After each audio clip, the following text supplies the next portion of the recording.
성령이 오셨네. 우리가 이번 주 예담상 1차 예담상 시간을 한 주간 갔습니다. 어제 주일 남예배 시간에 예수 그리스도의 성품을 우리가 닮아가야 된다. 예수 그리스도의 성품을 세상 모든 사람들에게 드러내는 신앙생활을 해야 된다. 그래서 우리가 예수 그리스도의 성품에 대해서 말씀을 통해서 살펴보면서 주님의 성품, 우리가 닮아가야 될 주님의 성품에 대해서 오늘 월요일부터 금요일까지 저녁 시간에 함께 은혜를 나누고자 합니다. 우리 옆에 분들과 인사를 하시죠. 예수님을 닮아갑시다. 네, 다시 한번 예수님의 성품을 닮읍시다. 네, 예수님의 성품을 닮아가는 우리 모두가 되어야 할 줄로 믿습니다. 네, 정성효 원사님이 양옆을 보면서 최 집사님 가족이 동쪽 서쪽으로 떨어져 있으니까 예, 가족은 같이 앉으시면 좋을 것 같네요. 저도 헷갈리네요. 남남북녀, 남자는 남자끼리 부자지간에 모녀지간에 앉으셨네요. 옆에 이렇게 둘러보니까 안 오신 분들이 많죠? 예, 안 오신 분들이 많으신 것 같아요. 오늘 제가 문자를 예담상 한다고 문자를 보내드렸는데 아마 충청도라 내일 아침쯤 보실 것 같습니다. 오늘 돌아가시면 전화 한 통화씩 꼭 하셔가지고 내일 저녁 때 한 분씩 꼭 모시고 오시면 좋겠습니다.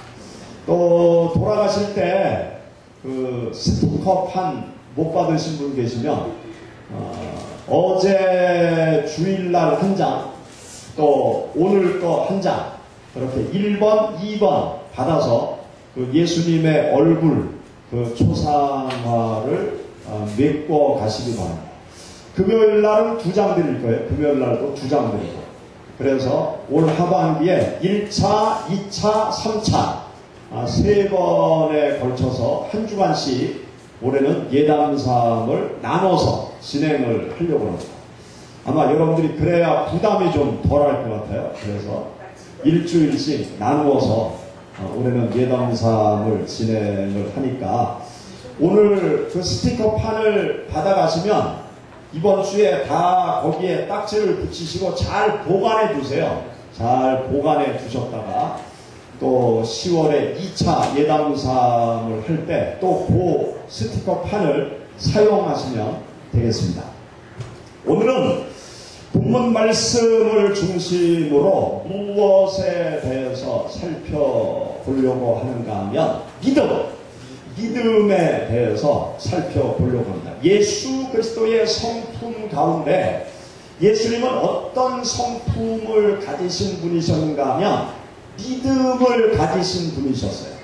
어떤 성품을 가지셨다고요? 믿음의 성품을 가지신 분이 바로 우리가 믿고 따르는 예수 그리스도의 성품인 것입니다. 우리가 이번 예담상은 이 성품에 대해서 여러분들과 같이 말씀을 살펴보면서 은혜를 나누겠다고 말씀을 드렸죠. 그래서 제가 예수님을 믿는 신앙생활을 하면서 겪는 여러 가지 이 성품 때문에 생겨나는 문제에 대해서 같이 좀 구체적인 예를 들으면서 살펴보려고 합니다. 제가 이렇게 개척교회로부터 지금까지 쭉 목회를 해오면서 저희 교회 안에서 여러 가지 일들이 많이 벌어졌고 또 다른 교회, 개척교회 이야기들을 이렇게 들으면서 하여튼 교회 안에서 희한한 일들이 많이 벌어지는 것을 경험하고 또 들었어요. 그런데 한 번은 제가 어떤 이야기를 들었는가 하면 어느 개척교회 이야기를 제가 들었어요. 그 개척교회 이제 성도들이 조금 몇십 명 이렇게 모이게 되었어요.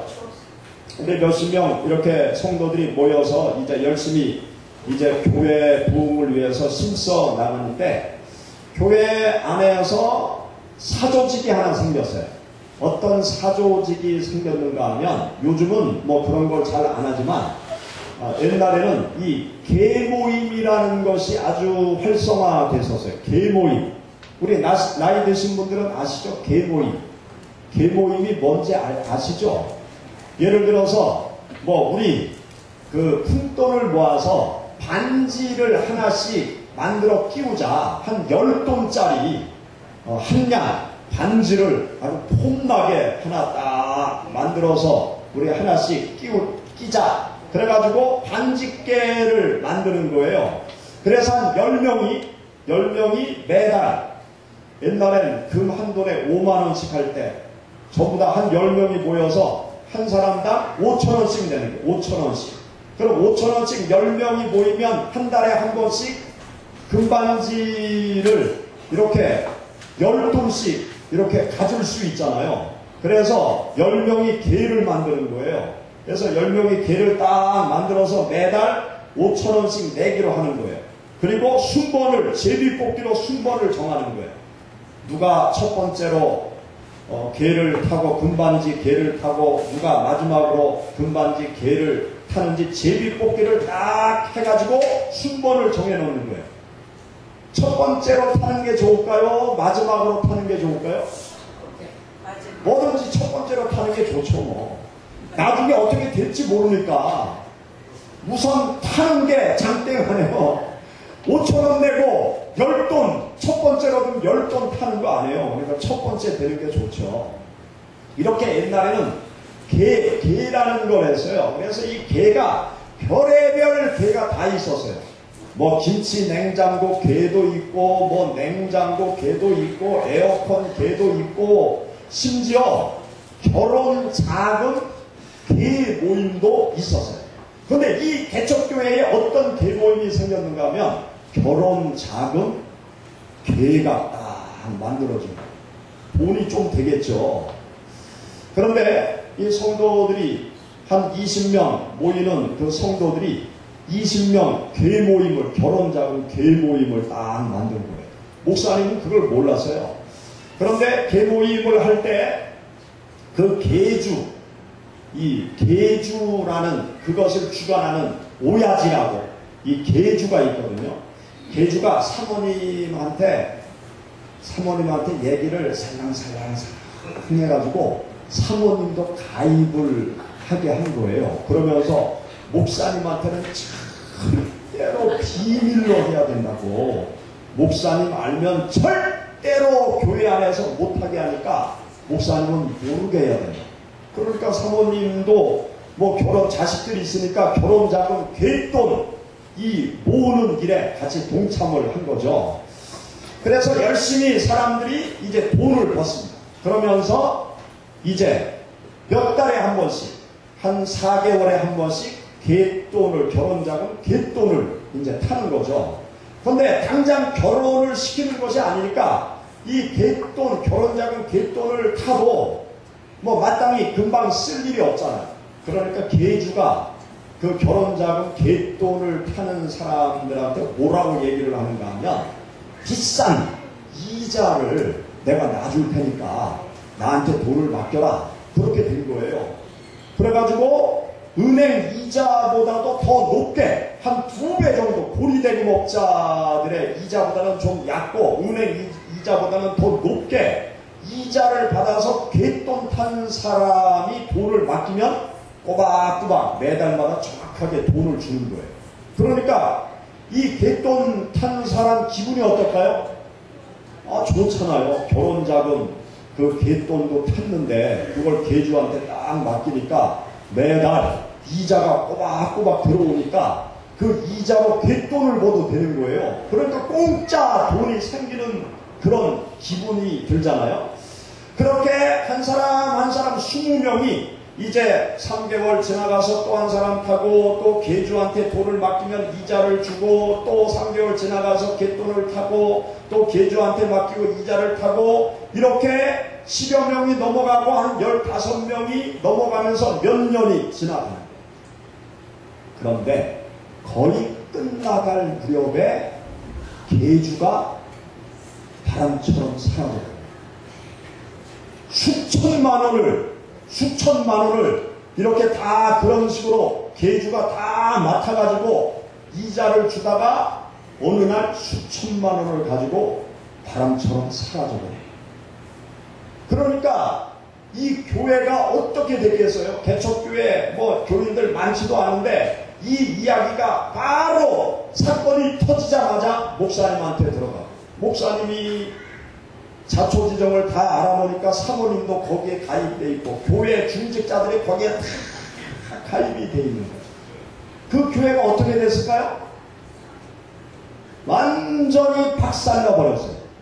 교인들이 뿔뿔이 흩어지고 상처 입고 완전히 교회가 풍지박산 나버리고 말았습니다. 이런 일이 교회 안에서 벌어진 것이죠. 이런 일을 놓고 볼 때 누가 잘못한 거예요? 계주가 잘못했죠. 누가 잘못한 거예요?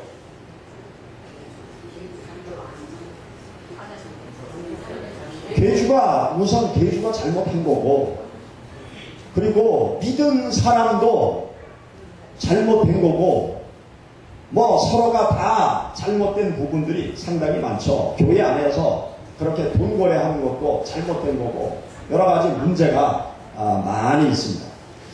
이 계주는요, 이 가짜 믿음을 준 거예요. 가짜 믿음. 이 회원들에게 가짜 믿음을 심어준 거예요. 이자를 꼬박꼬박 주면서 가짜 믿음을 심어준 거예요. 사실 돈 거래할 때는 이 믿음과 신뢰가 있어야 되거든요. 내가 누구한테 돈을 빌려준다고 할 때 믿음과 신뢰가 있어야 돈을 맡기고 돈을 빌려주고 그렇게 할 거 아니에요. 이 믿음과 신뢰가 깨져버리면 그 다음에 모든 것이 다 깨져버리고 많은 그러한 일들이 생겨나는 것이죠. 우리가 하나님을 믿는 신앙생활을 할 때 이 믿음, 다른 사람들과 이 관계 속에서 신앙생활을 하는데, 이 믿음 생활을 할 때 다른 사람에게 믿음을 주는 성품, 믿음을 주는 성품이 참으로 중요합니다. 믿음과 신뢰를 주는 성품이 참 우리들에게 중요한 거예요. 믿음을 주지 못하고 신뢰를 주지 못하면 신앙생활 하다가 신앙이 다 깨져버리고 상처를 입는 그러한 일들이 생겨날 수 있어요. 또 믿음과 신의를 저버리면 그 믿음과 신의를 저버리는 것 때문에 여러 사람들이 다칠 수가 있는 거예요. 우리가 하나님을 믿는 신앙생활을 할 때 하나님을 향해서 하나님께서 나에게 믿음과 신의를 저버려서 내가 신앙생활을 못하겠다, 그렇게 말하는 성도들은 거의 못 봤어요. 하나님께서 나에게 믿음과 신뢰성을 주지 못해서 내가 하나님을 믿지 못하겠다. 하나님께서 나의 믿음에 또 나의 신뢰에 상처를 주는 일을 하셔서 내가 신앙생활을 못하겠다, 그렇게 말하는 분들은 거의 못 봤어요. 대부분 신앙생활하면서 상처 입고 또 신앙이 무너지고 또 좌절하는 그 성도들을 보면은요, 이 성도들 간에 믿음과 신뢰의 금이 깨지는 거예요. 금이 생기는 거예요. 믿음과 신뢰의 금이 생겨서 거기에서 신앙적으로 후퇴하고 또 신앙이 주저앉아 버리는 그러한 일들이 참으로 많이 있는 것을 보게 되어집니다. 이 믿음과 신뢰를 주는 그러한 성품을 우리가 배양해 나가는 것, 이것은 우리가 교회 안에서 신앙생활을 하는데 또 세상 속에서 세상 사람들과의 관계 속에서 내가 무엇인가 이루어 가는데 참으로 중요한 거예요. 교회 안에서 서로를 향해서 믿음과 신의를 돈독하게 쌓아가면 우리들의 신앙생활을 잘할 수 있어요. 또 우리가 세상 속에서도 세상 사람들에게 믿음과 신의를 내가 돈독히 줄 수 있는 사람이라고 그러면 내가 세상에서 성공할 수 있어요. 세상 사람이 나를 믿고 나는 당신에게 신뢰를 준다. 그러한 신호를 나한테 보내주고 나를 믿으니까 뭐 전폭적으로 지원해주고 빌어주고 내가 뭐라고 말을 해든 내 말을 다 받아주고 그런다고 그러면 우리가 세상에서도 성공할 수가 있는 것입니다. 그래서 우리가 하나님을 믿는 신앙의 길을 걸어갈 때, 예수 그리스도를 믿는 신앙의 길을 걸어갈 때 이 믿음의 성품을 내가 소유한다는 것 참으로 중요해요. 신앙 생활하는 데 있어서나 또 세상 생활하는 데 있어서나 이 믿음의 성품을 내가 잘 쌓아서 세상 사람들에게 믿음을 줄 수 있는 존재, 또 하나님께서 나를 보실 때 믿음이 가는 하나님의 성도, 하나님의 자녀가 된다는 것이 참으로 중요한 것입니다. 우리가 믿는 예수님의 삶을 보면요, 예수님은 이 사람을 향한 믿음을 가지신 분이셨어요. 사람을 믿는 믿음을 가지신 분이셨어요. 사람을 믿는 믿음을 가지심으로 또 예수님을 따르는 사람들에게 믿음을 갖게 하시는 분이 바로 우리가 믿는 예수님이셨어요. 우리가 함께 읽은 여기 요한복음 13장 1절 말씀 가운데 보면 어떻게 기록되어 있는가 하면 예수께서 자기가 세상을 떠나 아버지께로 돌아가실 때가 이른 줄 아시고 세상에 있는 자기 사람들을 사랑하시되 끝까지 사랑하셨다. 여기 보면 세상을 떠나가실 때가 이른 줄 아시고 자기 사람들을 사랑하시되 끝까지 사랑하셨다. 그렇게 말씀하고 있어요. 여기 끝까지 사랑하셨다라는 말씀 속에는요, 여러 가지 의미가 담겨져 있는데 예수님께서 제자들을 믿었다라는 의미가 담겨져 있어요. 예수님께서 제자들을 끝까지 사랑하셨는데 예수님께서 사랑한 제자들은 어떤 사람이냐? 여기 베드로의 발을 씻기잖아요. 베드로는요, 그 다음날 새벽에 예수님을 3번 모른다고 부인할 사람이었어요. 예수님께서요, 최후의 만찬 시간 가지시면서 제자들의 베드로의 발을도 다 씻겨주시고 그 다음에 조금 있다가 베드로를 향해서 뭐라고 말씀하셨는가 하면 내가 닭이 2번 울기 전에 내가 나를 3번 부인하리라. 또 다른 제자들을 향해서도 너희가 다 나를 버릴 것이다. 그렇게 예수님께서 말씀하셨어요. 제자들이 예수님을 버릴 것을 다 아셨어요. 그런데 예수님께서 제자들을 끝까지 사랑하셨다는, 그들을 믿으셨다는 거예요. 제자들을 믿으셨어요. 예수님께서 제자들에게 마지막으로 명령하신 명령이 무엇입니까? 마태복음 28장 19절 20절 너희는 가서 모든 족속으로 제자를 삼아 아버지와 아들과 성령의 이름으로 침례를 주고 내가 너희에게 분부한 모든 것을 가르쳐 지키게 하라. 예수님께서 제자들에게 그렇게 명령하셨거든요. 복음의 말씀을 들고 땅끝까지 가라고 예수님께서 말씀하셨어요. 너희는 온 천하에 다니며 만민에게 복음을 전파하라. 그렇게 말씀하셨어요. 아니, 예수님께서 제자들을 믿지 못하면 어찌 그러한 말씀을 하셨겠습니까?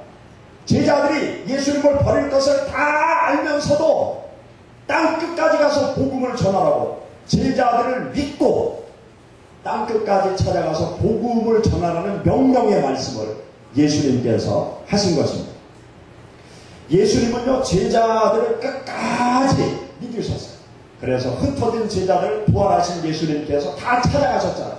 찾아가서 다시 다 부르시고 베드로를 향해서 내 양을 먹여라, 내 양을 쳐라, 그러면서 당신의 양을 맡기신 분이 예수님이셨어요. 베드로를 믿지 못하면 어찌 그러한 양떼를 돌보라는 명령을 하셨겠습니까? 예수님은요, 자기 사람들을, 예수님을 따르는 사람들을 철저히 믿었어요.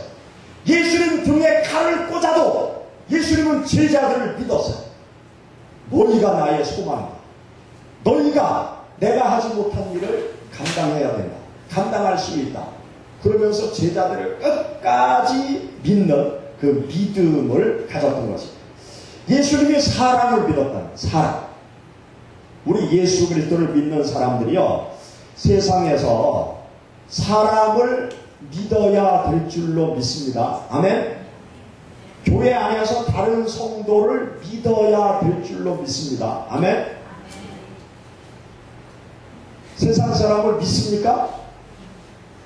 아이고, 믿기는요, 믿을 구석이 없어요. 믿을 구석이 없어요. 그런데 믿어야 돼요. 내가 예를 들어서 가게를 운영한다 그러면 점원을 의심하면서 장사를 할 수 있을까요? 못해요. 믿어야 돼요. 점원으로 채용했으면 믿어야 돼요. 내가 많은 그 회사원들을 데리고 있는데 그 회사원들을 믿지 못하면 회사를 운영할 수 있겠습니까? 못해요. 의심해서는. 믿어야 돼요. 내가 믿어야 되고요. 또 믿도록 만들어야 돼요. 그들이 나를 믿도록 또 만들어야 돼요. 내가 다른 사람을 믿어야 되고, 그리고 다른 사람들이 나를 믿도록 만들어야 돼요. 예수님은요, 철저히 사람을 믿었어요. 그리고 믿도록 만드셨어요. 예수님을 믿고 따르도록 예수님은 많은 사람들에게 믿음과 신뢰를 항상 주시면서 예수님께서 사역을 감당해 나가신 것입니다. 우리가 사람들을 믿어야 돼요. 그런데 의지해서는 안 돼요. 믿는 것과 의지하는 것과는 약간 다르습니다. 우리 따라해 봅시다. 사람을 믿자. 의지하지는 말자. 우리가 사람을 믿어야 하지만 의지하지는 말아요. 우리가 의지할 분은 누구밖에 없느냐? 하나님밖에 없어요. 세상에 의지할 분은 하나님밖에 없어요. 우리가 그러잖아요. 세상에 믿을 분이 하나도 없다. 믿을 놈 하나도 없네. 뭐 그런 말 하잖아요.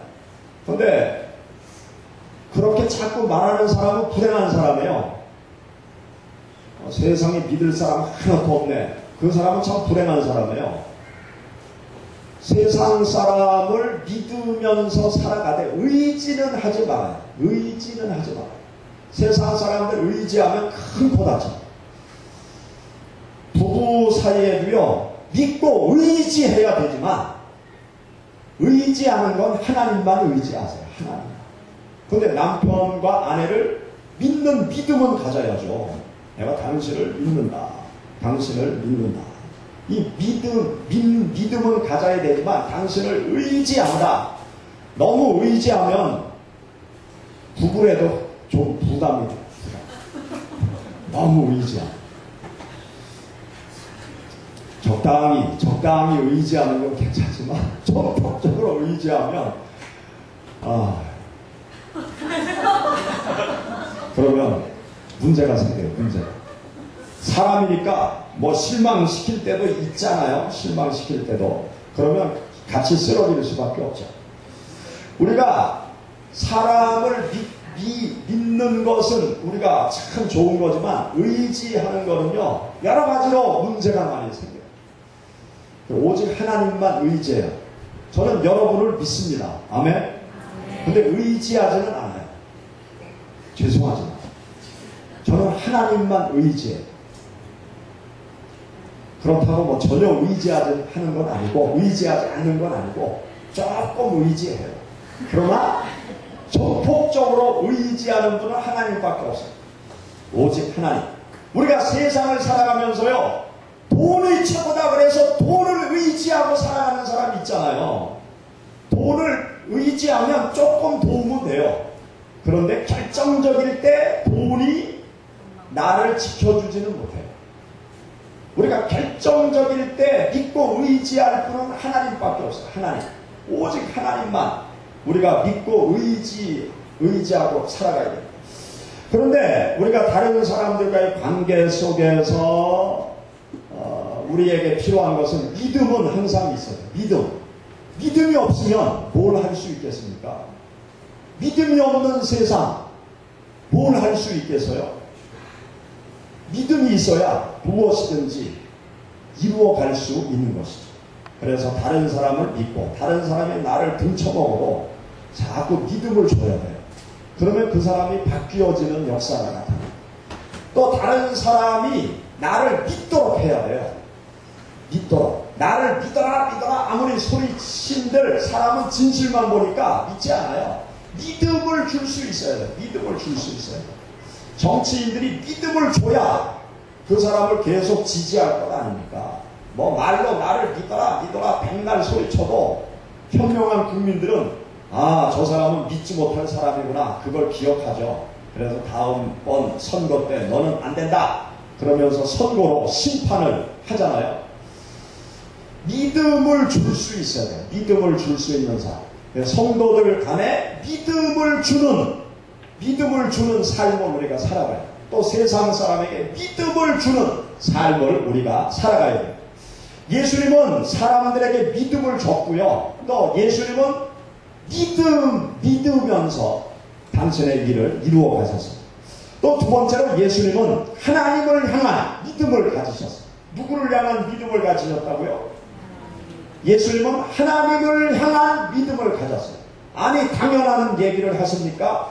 그렇게 얘기할지 모르지만 성경 말씀을 보면 예수님은 하나님을 향한 믿음을 가졌어요. 하나님과 믿음으로 온전히 하나가 되어진 삶을 사신 분이 바로 예수 그리스도십니다.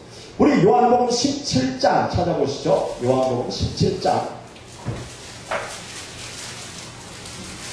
요한복음 17장 20절부터 23절 우리 같이 봉독하시겠습니다. 내가 비옵는 것은 이 사람들만 위함이 아니요 또 그들의 말로 말미암아 나를 믿는 사람들도 위함이니 아버지여 아버지께서 내 안에 내가 아버지 안에 있는 것 같이 그들도 다 하나가 되어 우리 안에 있게 하사 세상으로 아버지께서 나를 보내신 것을 믿게 하옵소서. 내게 주신 영광을 내가 그들에게 주었사오니 이는 우리가 하나가 된 것 같이 그들도 하나가 되게 하려 함이니이다. 본 내가 그들 안에 있고 아버지께서 내 안에 계시어 그들로 온전함을 이루어 하나가 되게 하려 함은 아버지께서 나를 보내신 것과 또 나를 사랑하신 같이 그들도 사랑하신 것을 세상으로 알게 하려 함이로소이다. 아멘. 여기 보면 예수님이 하나님과 온전히 하나가 되었다. 그렇게 말씀하고 있어요. 아버지께서 예수님 안에 또 예수님께서 하나님 아버지 안에 거하고 계신다는 거죠. 하나님 아버지와 예수 그리스도께서 하나가 되셨다는 거예요. 예수님과 하나님과 하나가 되어서 예수님은요 하나님 아버지의 뜻을 쫓아서 죽음의 길로 가셨어요. 그리고 하나님 아버지께 당신의 영혼까지 다 맡기신 분이 예수님이셨어요. 당신의 영혼을 아버지 하나님께 다 맡기고 십자가 죽음의 길로 가신 분이 예수님이셨어요. 죽음의 끝으로 가면 하나님께서 예수 그리스도 당신을 다시 죽음에서 살려내실 것을 믿는 믿음을 가지고 하나님 아버지와 하나가 되어서 구속의 사역을 완성하신 분이 바로 예수 그리스도셨습니다. 하나님을 향한 절대적인 믿음을 가지고 하나님과 하나로 이 땅을 사시고 구속의 사역을 완성하신 분이 바로 예수 그리스도셨습니다. 우리가 예수 그리스도의 성품 중에 믿음의 성품을 우리가 닮아야 돼요. 하나님을 전폭적으로 믿고 따르는 그 믿음의 성품을 우리 모두가 닮아야 될 줄로 믿습니다. 마가복음 9장 14절 29절 말씀에 보면 벙어리 귀신 들린 자녀를 둔 한 사람이 예수님께 찾아와요. 예수님, 내가 예수님의 제자들에게 내 아들을 데리고 갔는데 벙어리 귀신을 내어 쫓지 못합니다. 예수님, 내 아들을 고쳐 주옵소서. 그러면서 예수님께 부탁을 드리죠. 그때 예수님께서 어떤 말씀을 하시는가 하면 믿음이 없는 세대여 내가 얼마나 너희와 함께 있으며 얼마나 너희에게 참으리요 그를 나에게로 데려오라. 그렇게 주님께서 말씀하세요. 그러니까 그 아이의 아버지가 예수님께 그 아이를 데리고 오면서 예수님 할 수만 있으면 내 아이를 고쳐 주옵소서.